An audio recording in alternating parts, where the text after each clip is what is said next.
This program is brought to you by thepodcastfactory.com.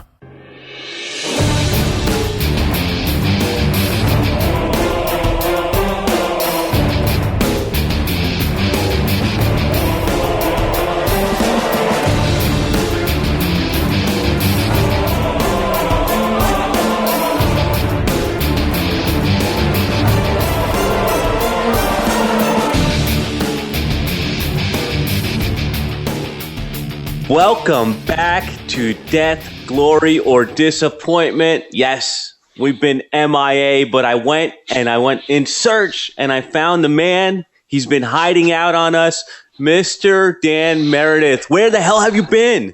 Hello, Jonathan. Welcome back, dear listener, and thank you, Jonathan, for dragging me happily, kicking and screaming back onto the podcast again, because we have had a little break. But there's been a reason behind it. Quite a lot has changed in both of our worlds in the last few months. And the direction of where I was taking my various businesses, who I was working with, kind of my message, just I needed to get super clear on what we were doing. So it's so easy to just, phone in content. I mean, we're going to talk about that on our next episode about content and consistency. But it was a case of, I want this to be valuable, and I was talking to my friend Mike, who's my business partner in the copywriting agency. Content is great, but it's got to be actually valuable. People say add value, and I just got to the point where I thought, you know what? I need to restock. I need to recharge the batteries. I need to learn something. I need to stop living out of a fucking bag as well. And there's a few behaviors that I've realized weren't serving me, like the drinking and a few other bits and pieces that have now changed. So I decided to do the opposite of what I was talking about, and I got myself a base. I'm now living in, it's December, when we're recording, 1st December, sunny as fuck, living on the seaside, and now literally I wake up every morning looking out to sea. I play on the arcades, I walk on the beach with coffees, I sit out on my balcony reading books. I've never been happier. And coming up to now, buddy, 3 months drink-free. Stopped it. No more goose. 3 months, buddy. Wow. That's crazy. So I want to get into that. I really, really do. But first, I need to have a talk with you, Dan. I hear you've been too kind to me. I hear you've been doing another show. What's that all about?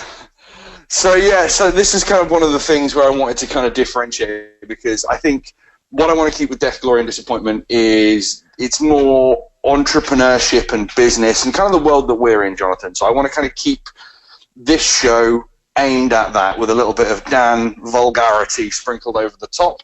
And this show in itself is about to blow up because one of my friends who I got speaking at my Gary Vee event called Jamie Alderton. He's a really famous fitness professional. We've just become mates. And we used to talk for like 2-3 hours at a time. And then one day we said, we should just record this and put it out there. And we did. No marketing, no fanfare, no, typical, and we're not going to name names, we both know who we're talking about, douchebaggy tactics when it comes to podcasts. And as of today's day 3, we are second in all of UK in every category in iTunes, and we were top in self-help, health, and business. I think we're still top in self-help and business, and and we are the most downloaded podcast in Britain, full stop.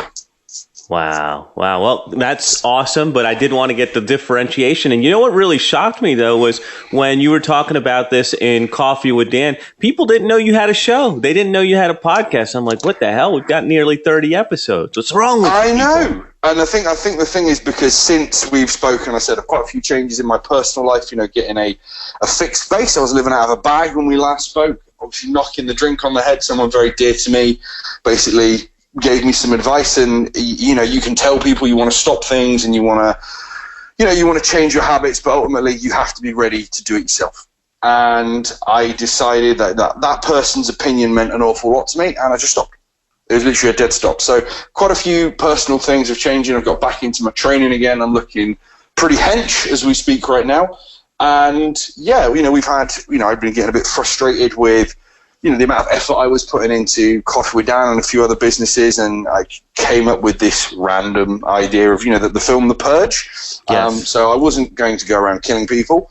But I thought do you know what? It's frowned upon. It's generally frowned upon. And in the UK, it's a little harder to get hold of handguns, as in you can't get them.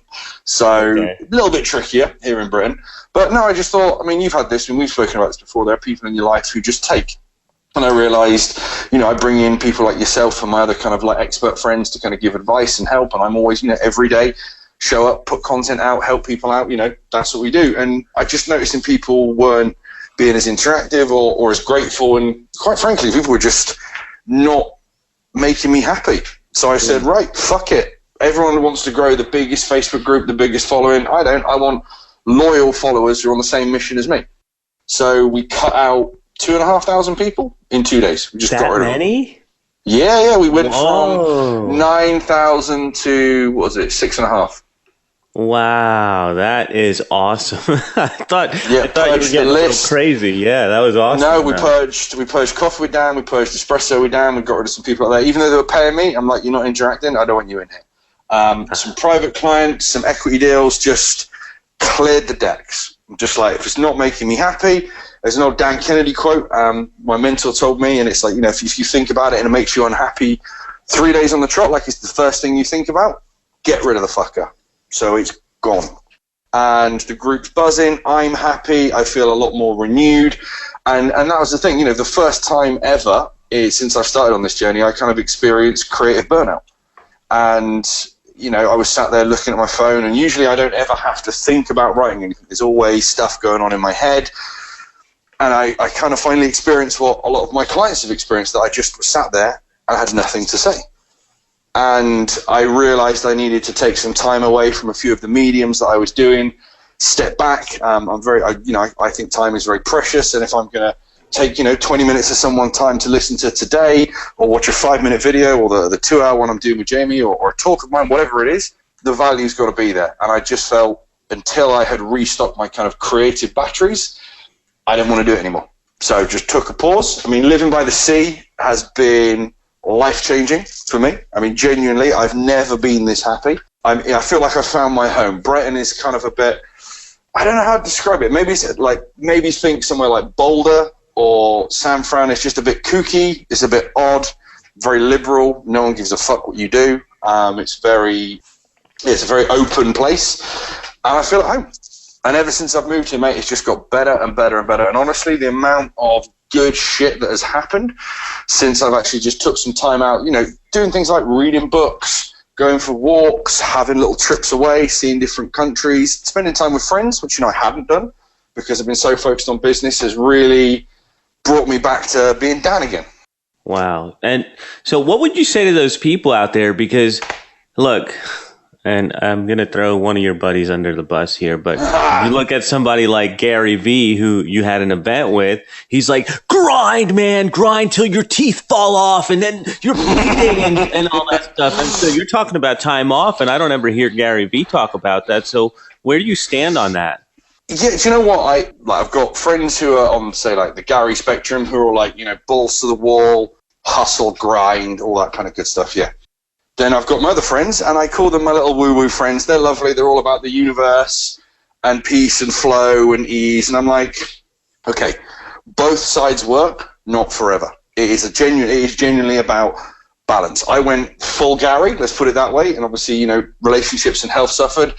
Yes, got a very profitable business off the back of it, but, other areas of my life suffered. Then throttled back the other way. I've done that in the past before, so not recently, but when you kind of ease off totally, nothing happens. So it's a case of, since I've knocked the drink on the head, I'm a lot clearer mentally, and I'm very able to recognize, my patterns and behaviors, and kind of, I can spot when I'm about to have a dip, or I could equally sense when I'm about to have a peak as well.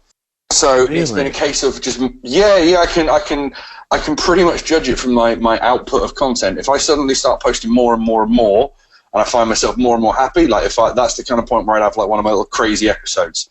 So when that happens, I just ease off. I literally take a half day, maybe write up one piece of content, hand someone over to my team and say, guys, I'm just going to disappear off for a bit. Go sit in the cinema for a couple of hours, go walk on the beach, go away for a day. And then equally, when if I'm not creating at the level that I want to, I do the opposite. I'll get myself down to London. I'll drag my team down for a meeting. I got a cab the other day, literally a taxi, nearly 200 miles to spend an afternoon with a load of entrepreneurs just to re-energize myself. So it genuinely is a balance. I don't think anything good, absolutely fuck all good, comes without hard work. But then you cannot work at that pace forever. And, Gary, I'd probably say there is some medicinal qualities to how he is the way he is. He's obviously not going to say not mental or anything, but he's got that kind of manic energy about him. And I think his physiology allows him to do what he does. I know for a fact it allows me to do it time to time.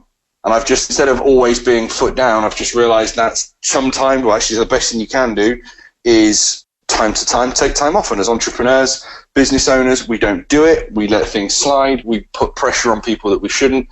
And I've just become very aware of my energy now. So I'd say on a day, I'd probably say I work really fucking hard for 2 hours a day, completely focused. Can't remember the author's name, it's just blanked on me. The book's called Deep Work. He's a famous author, but I read that recently, and it's the whole focus of, chunks of focused, distraction-free work. That's the basics of the book. I now do that. I have a very structured morning routine, which I had let slip. Obviously, with my traveling, it's hard to do, so obviously having a base and stability really helps. And I'm very aware now, for example, the two best ideas I've had, which has I signed it today, a 6-figure contract for promotion for what I'm doing online, and 2 launches, but one in what I call in real world and one online, came from me lying on my sofa, middle of the afternoon, looking at memes. Just totally chilled out time, and then basically giving my brain a little bit of a break. So when it's on, I'm on, but when I'm off, I'm off. All right. So, Dan, now, do you have a schedule for off time, or is it just based on how you feel? How do you work that out? Yeah. So, as I mentioned, then one of the things that I found is key is a degree of routine. I can't have too much structure. Doesn't work for me at all. But a little bit really does. So, for example, my morning routine now, I've had some issues with my back from my rugby and powerlifting days. So my morning routine now is around mobility. I've been using something called a Kinsella, which is a kind of, it's binaural beats, and it flashes lights into your eyes, and it kind of stimulates certain parts of your brain. So my morning involves, an acupressure mat using the Kinsella, trigger point work, mobility work. I've got a spin bike in my room, beautiful place where I live now. It's got loads of space. Spin bike and a kettlebell. So I've got a little morning exercise routine that I do whilst listening to content. So I try and batch things together. And I've been journaling as well, and I actually created, so this will be going out, yes, I can tell this will be going out just before Christmas. So there is a little something which I've created, which is based on my own philosophy of work, and I've not overcomplicated things, based on my 3-5 system. So I just have a little plan every day. My goal, just like I say in my book, I tell you to everyone, I do a minimum of 3 and maximum of 5 big things. Like today, recording this podcast, that's one of my big things. I've got another call tonight for our mutual friend, Mr. Ryan Lebeck. I'm teaching them about what I do online with Words of Tribes. And I had a big important call this morning, which we just spoke about before we started recording today. Those are my 3 things. There's a couple of other things I could do, but I don't need to. Those are the 3 most important things I had to do today. I've done them. If I feel like I want to do a couple more things, I will. If I don't, honestly, the rest of my day will involve watching sci-fi, probably a nap, maybe a workout, might get an extra one in, and memes, really. And generally trolling my friends on Facebook, which is a hobby of mine. Wow. So much has changed because you did that nomad thing. So now when you had that period of not having your base, that's I think where we left off the last time. Did that help you, or did that put you in a funk, or what do you think about that? It definitely, I'd say, it definitely did help me. But it made me, because I wanted to try the whole, I hate these cliched phrases, but the whole digital nomad thing, because realistically, as long as I have my iPhone and there's 4G, or I can get access to Wi-Fi a couple of hours a day, I can do my job anywhere in the world. I enjoy meeting with my team, but I realized I didn't have to. And I just tried it. I tried it for 6-7 months. I was living in different places, living out of a bag, very, very, literally just carry-on luggage. And it was fun, but you suddenly realize that, it's not so much even about the stuff. Realistically, I've added maybe about 3 more T-shirts and some more exercise equipment. That's it, to my 1 bag of stuff. But being always having to pack up and leave, and you're never really, there is no place like home, and equally there's no base like home. I've realized just being able to have my stuff here, have the stability, have a modicum of structure in my life is massive. And I'm still, like I said, I'm traveling. I'm happy to say this now. I haven't told anyone, but by the time people have read this, I'll be in Thailand. I'm off to Thailand for 2 weeks to do a kind of Thai boxing and weightlifting training camp for a couple of weeks up till Christmas. Wow. And I've got some events next year with our mutual friends, Mr. Ben Settle and Ryan Lee, as well as a few other bits and pieces, around the world that I'm doing. So it's actually given me a lot more freedom because I don't have to worry about, oh God, I have to pack this. Can I take that with me? Where will I stay? What will I do? Because I go away for a week or two and then I've got somewhere to come back to. I've got my books, I've got my creature comforts, and it's actually made me, I'd say, a lot happier as a person and mentally a lot more stable. Like fair play to people who can travel and live like that full stop. And we've both got, we've got friends who do that. But I tried it. And it's one of those things, just like everything I say. I've tried it, I gave it a go, learned a lot from it, but realized that's not for me. It's interesting that you mentioned that because I thought for a very long time that I wanted to do that. And Cupcake, my wife, was like, we really need to have a home base. And I never thought about how important it is to have that one spot that you can come back to and everything is yours. And I'm seeing that you've figured that out, and I've figured it out recently too, that I don't really want to live that way. Yeah, it's nice. I've realized, if I have a base, there's a lot more, like I said, the stability actually allows me to kind of generate more revenue, because when I'm here, I'm happy here, mate. I did this on a post yesterday on Facebook. It's probably the first time I can remember, and this sounds a bit melty coming from me, especially on this podcast, that I'm actually happy, buddy. That's an unusual thing to probably say on a kind of more entrepreneurial-based podcast. But I probably thought I was happy for a long time, and, not in any way like boo-hoo, woe is me, or any of that shite. I can't stand that bollocks. But I've never experienced the level of happiness I've had now. And where I'm living, by the sea, this is a place I've always wanted to live. I've always, come and visited here and, brought people here I wanted to spend time with and had friends here and gone out here. And I thought, this is the place I keep coming back to when things are good as well as when things are bad. I came here to kind of escape certain, situations and recharge and refresh. And I just thought, why the fuck don't I live here? And then that was that. And ever since I've been here, as in stayed here, like everything has just grown. The deals and the opportunities that have come through, they're silly. It's fucking daft, Jonathan. Someone like me should not be allowed to do the things I'm doing. It's hilarious. That is awesome, man. So that's a good pitch for having a home base. I agree with you. So what do you have as we're wrapping up? Anything you want to say in closing, and what do you have for us next time? So first of all, I just wanted to say, for those of you who subscribed and were sort of patiently waiting for the next ones, and I know you're out there because I have heard from you, thank you for hanging on. I did this, for my benefit and for your benefit. I'm hoping the quality of the content that I'm going to be dishing out to you over the next months and years with producer Jonathan, my co-host extraordinaire, is of the standard that you like. And just, thank you for bearing with me. Simple as that. Next call, we're going to talk about, ironically, consistency and what that can bring to you. It's not sexy, but fuck me, it works. All right. Another Death, Glory, or Disappointment is in the can. If this is your first time listening, go to iTunes. We have another 28 shows that we've done before. And if you haven't given us a rating and review, get off your ass and do it now. We'll be back next time. You've been listening to Death, Glory, or Disappointment with Dan Meredith. If you enjoyed the show and you want more, then your next step is to go to iTunes right now and subscribe. And while you're there, give us a rating and review. It'll help us out a bunch, plus it'll bring you good karma.